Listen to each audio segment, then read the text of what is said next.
Aujourd'hui, dans Eurotrend, le point sur la mode en Europe, nous faisons un hommage à Karl Lagerfeld.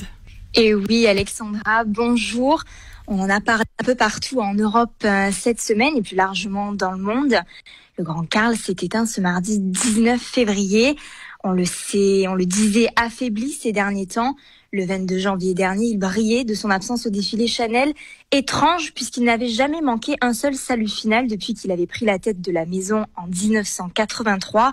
Mais on était quand même loin de penser à sa disparition.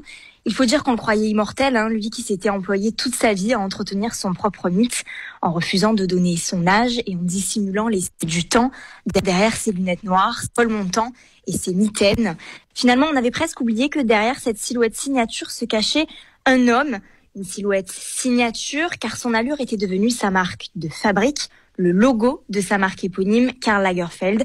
Un homme certes, mais avant tout un génie. C'est lui qui a réinventé la façon de faire la mode en faisant de ses défilés des shows grandioses et de ses mannequins des stars. C'est lui qui en a changé les codes en dépoussiérant la femme Chanel, en flairant les tendances sans pour autant chercher l'avant-garde, en faisant de la mode quelque chose de vivant. D'ailleurs, il le disait lui-même, la mode est une question qui se repose tout le temps et à laquelle il n'y a pas de réponse. D'où sans doute son obsession pour la création, en quête permanente de renouveau. Bon, outre ses créations, Karl Lagerfeld était aussi connu pour sa personnalité excentrique et ses phrases grinçantes, des phrases qui lui ont valu d'être cataloguées et reléguées au premier rang du snobisme. C'est vrai que Monsieur Lagerfeld avait le sens de la formule et ses propos choquaient parfois, mais il n'en restait pas moins drôle. C'est à lui qu'on doit par exemple la définition 2.0 du gilet jaune. C'est moche, c'est jaune, ça ne va avec rien, mais ça peut vous sauver la vie. Une vision bien à lui, un total détachement des choses et de sa propre personne.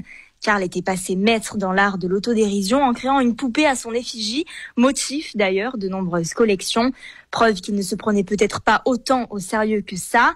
Sa disparition est une immense perte pour le monde artistique en général, puisque Karl n'était pas que couturier, il était aussi designer, photographe, illustrateur, éditeur et réalisateur. Un touche-à-tout passionné d'art et de culture. Il possédait l'une des plus grandes collections privées de livres au monde, près de 300 000 livres dans sa bibliothèque, rien que ça. Et puis Karl, c'était la parfaite illustration de l'Europe, un artiste allemand qui œuvre pour Chanel en France et pour Fendi en Italie. Je crois que tout est dit, Alexandra. Merci beaucoup, Flora. Et je vous rappelle à tous et à toutes que vous pourrez retrouver cette chronique sur le site de Flora, pamelacobson.fr. Une excellente semaine. À la semaine prochaine, Flora. À la semaine prochaine, Alexandra.